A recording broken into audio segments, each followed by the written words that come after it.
بسم اللہ الرحمن الرحیم۔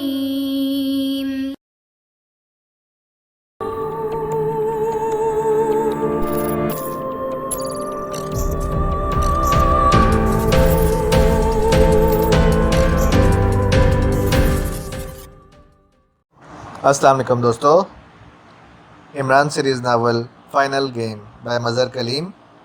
اگر آپ نے ابھی تک ہمارے چینل جاسوسی دنیا کو سبسکرائب نہیں کیا تو سبسکرائب کریں اور بیل آئیکن پر کلک کیجیے۔ بس تو پھر طے ہو گیا، ہم اسی اسنیک لائن سے ہی گزر کر ریڈ سرکل کی طرف جائیں گے، عمران نے فیصلہ کرتے ہوئے کہا تو جوگرٹ نے اس بات میں سر ہلا دیا۔ وہ جوگرٹ کے ساتھ چل پڑے اور پھر کئی گھنٹوں کے طویل سفر کے بعد وہ کراچ قصبے میں پہنچ گئے۔ کراچ قصبہ ایک عام سی پہاڑی علاقہ تھا۔ کراچ پہنچنے سے پہلے عمران اور اس کے ساتھیوں نے راستے میں ہی لباس تبدیل کر لیے تھے اور اب وہ عام لباس میں موجود تھے۔ وہ سب مسلسل سفر کرنے کی وجہ سے خاصے تھکے ہوئے دکھائی دے رہے تھے۔ تم واقعی ایک مضبوط نوجوان ہو اور مجھے خوشی ہے کہ ریڈ کارٹر کو تم جیسے باہمت نوجوان کی مدد حاصل ہے، عمران نے تعریف کرتے ہوئے کہا۔ جناب، آپ کے متعلق چیف نے جو کچھ کہا ہے اسے سننے کے بعد تو آپ کے ساتھ ایک لمحہ گزارنا بھی ہم جیسے لوگوں کے لیے قابل فخر ہے، اور یہ حقیقت ہے کہ میں نے آپ کے ساتھ رہ کر بہت کچھ سیکھا ہے۔ مجھے تو یوں لگتا ہے جیسے میں اپنی عمر سے کم از کم 20 سال بڑا ہو گیا ہوں، جوگرٹ نے جواب دیا اور عمران بے اختیار ہنس دیا۔ بس پھر تم بھی گئے کام سے، اب باقی عمر ہماری طرح تم بھی بس عقل کے گرداب میں ہی پھنسے رہ جاؤ گے، عمران نے ہنستے ہوئے کہا، اور جوگرٹ بھی بے اختیار ہنس دیا۔ وہ عمران کی بات کا مطلب سمجھ گیا تھا کہ انسان زیادہ عقل مند ہو کر چونکہ عام سطح کے لوگوں سے ذہنی طور پر بلند ہو جاتا ہے، اس لیے وہ عام دنیاوی دلچسپیوں سے لطف اندوز ہونے سے ہاتھ دھو بیٹھتا ہے۔ قصبے میں داخل ہو کر جوگرٹ جیپ کو ایک طرف بنے ہوئے بڑے مگر پرانے سے ایک پیلس کے قریب لے گیا۔ پیلس کا بڑا پھاٹک بند تھا۔ جوگرٹ نے جیپ روکی اور پھر نیچے اتر کر وہ تھکے تھکے انداز میں چلتا ہوا پھاٹک کی طرف بڑھنے لگا۔ ابھی وہ پھاٹک تک نہ پہنچا تھا کہ پھاٹک کھلا اور ایک مقامی نوجوان باہر آ گیا۔ جوگرٹ اس سے کچھ دیر باتیں کرتا رہا، پھر واپس جیپ کی طرف موڑ آیا۔ یہ لارڈ میکارٹ کا پیلس ہے، جو یہاں کا لارڈ ہے۔ اس کا بیٹا میرا دوست ہے، اس کا نام پرنس ٹام ہے۔ میں نے اسے بتایا ہے کہ میرے ساتھ مہمان ہیں جو یہاں سیر و سیاحت کے لیے آئے ہیں۔ میں پہلے بھی کئی بار یہاں آ چکا ہوں، اس لیے اسے شک نہ پڑے گا، جوگرٹ نے دوبارہ ڈرائیونگ سیٹ پر بیٹھتے ہوئے کہا، اور عمران نے اس بات میں سر ہلا دیا۔ تھوڑی دیر بعد پھاٹک کھل گیا اور جوگرٹ جیپ کو موڑ کر کھلے پھاٹک کے اندر لے گیا۔ پیلس کا صحن کافی بڑا تھا۔ ایک طرف ایک قطار کی صورت میں 6-7 کمرے بنے ہوئے تھے جن کے آگے ایک تنگ سا برآمدہ تھا۔ جوگرٹ نے جیپ برآمدے کے سامنے لا کر کھڑی کر دی۔ آئیں، جوگرٹ نے کہا اور جیپ سے نیچے اتر آیا۔ عمران اور اس کے ساتھی بھی نیچے اترے۔ تھوڑی دیر بعد وہ سب ایک بڑے کمرے میں بیٹھے ہوئے تھے۔ جوگرٹ کا دوست اور لارڈ میکارٹ کا بیٹا پرنس ٹام ڈاکٹر تھا، جس کا دارالحکومت ایک بڑا نجی ہسپتال تھا، لیکن ان دنوں وہ اپنے باپ کے ساتھ رہنے یہاں آیا ہوا تھا۔ وہ جوگرٹ کی طرح نوجوان ہی تھا۔ جوگرٹ انہیں یہاں بٹھا کر پرنس ٹام کے ساتھ باہر چلا گیا تھا۔ عمران صاحب، اس اسنیک لائن میں رات کے وقت سفر کرنا زیادہ بہتر رہے گا، اچانک صفدر نے کہا تو عمران نے ہونٹوں پر انگلی رکھ کر اسے مزید بولنے سے روک دیا۔ فی الحال تو میں بہت تھک گیا ہوں، اس لیے ابھی تو آرام کروں گا، سیر کا پروگرام پھر بنائیں گے، عمران نے قدری اونچی آواز میں کہا، اور پھر اس کا فقرہ ختم ہوا ہی تھا کہ جوگرٹ اندر داخل ہوا۔ اس کے چہرے پر اطمینان بھری مسکراہٹ موجود تھی۔ آئیں جناب، آپ کے لیے بڑے کمرے میں بستروں کا انتظام ہو گیا ہے، کچھ دیر آرام کر لیں۔ پرنس ٹام میرا بے حد اچھا دوست ہے۔ میں نے اسے بتا دیا ہے کہ آپ مسلمان ہیں، اس لیے قصبے سے اس نے کسی مسلمان باورچی کو بلانے کے لیے اپنے آدمی بھیجے ہیں تاکہ آپ کے لیے کھانا تیار کرا سکے، جوگرٹ نے کہا۔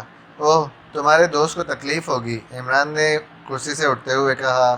آپ بے فکر رہیں، اسے کوئی تکلیف نہیں ہوگی، اور ویسے بھی دوستی نام ہی اس کا ہے کہ دوست کی خاطر تکلیف اٹھائی جائے، جوگرٹ نے مسکراتے ہوئے جواب دیا، اور عمران بھی مسکرا دیا۔ ایک بڑے کمرے میں واقعی ان کے لیے بستر لگا دیے گئے تھے۔ چونکہ وہ بے حد تھکے ہوئے تھے، اس لیے بستروں پر لیٹتے ہی وہ گہری نیند سو گئے۔ پھر جوگرٹ نے آ کر انہیں نیند سے بیدار کیا۔ وہ خود کسی دوسرے کمرے میں سویا ہوا تھا، کیونکہ وہ بھی تازہ دم اور فریش دکھائی دے رہا تھا۔ ساتھ والے کمرے میں کھانے کا سامان موجود ہے، آپ لوگ نہا دھو لیں تاکہ پوری طرح فریش ہو جائیں، جوگرٹ نے ایک سائڈ پر بنے ہوئے ایک دروازے کی طرف اشارہ کرتے ہوئے کہا، اور پھر نہانے سے ان کی ساری کسل مندی غائب ہو گئی۔ اب وہ پوری طرح چاقو چوبند ہو گئے تھے۔ کھانا بھی خاصا لذیذ تھا۔ انہوں نے ڈٹ کر کھانا کھایا۔ آپ صاحبان کب سیر پر جانا پسند کریں گے؟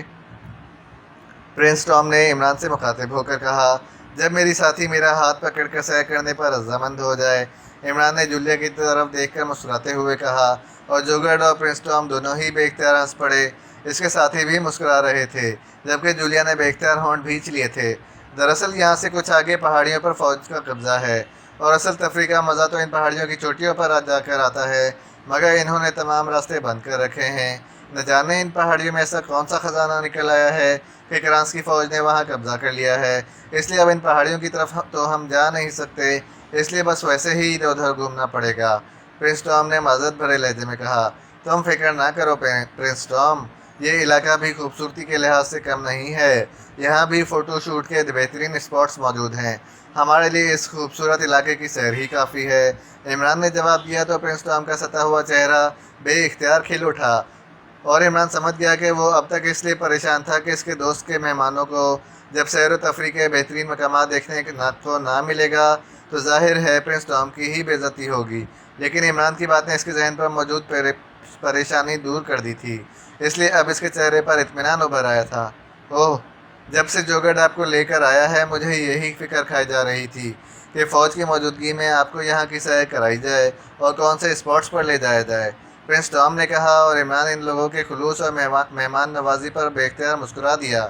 مجھے جوگرڈ نے بتایا ہے کہ یہاں ایک ایسی پہاڑی ہے کہ جس میں ایک طویل کریک ہے جو تنگ و تاریک ہونے کے ساتھ ساتھ کسی سانپ کی طرح بل کھاتا ہوا پہاڑی کی دوسری طرف جاتا ہے، اور اسے اسنیک لائن کہتے ہیں، جو بہت طویل بھی ہے۔ مجھے ایسے قدرتی کریک دیکھنے کا بے حد شوق ہے۔ اوہ ہاں، ایک کریک ہے تو صحیح، اور اسے واقعی اسنیک لائن ہی کہا جاتا ہے۔ فوج وہاں بھی موجود ہے۔ اب فوج اس کے اندر نہ جانے دے گی۔ کیا فوج نے اس پر قبضہ کر رکھا ہے؟ اس بات کا تو مجھے علم نہیں ہے، کیونکہ اس طرف جاتے ہی نہیں ہیں۔ میرے آدمیوں نے بتایا تھا کہ وہ ایک دو بار ٹرانگ پہاڑی کی طرف گئے تھے۔ شاید فوج وہاں سے کافی دور ہے، اس لیے اسنیک لائن پر ان کا قبضہ نہ ہوگا، لیکن اس پر یقیناً ان کی نظر رہتی ہوگی، اور وہ اس طرف آنے والوں سے پوچھ گچھ کرتے رہتے ہوں گے اور اندر جانے سے روکتے بھی ہوں گے، پرنس ٹام نے جواب دیتے ہوئے کہا، اور عمران نے بھی اس بات میں سر ہلا دیا۔ کھانا کھانے کے بعد عمران جوگرڈ اور اپنے ساتھیوں سمیت واپس اس بڑے کمرے میں آ گیا۔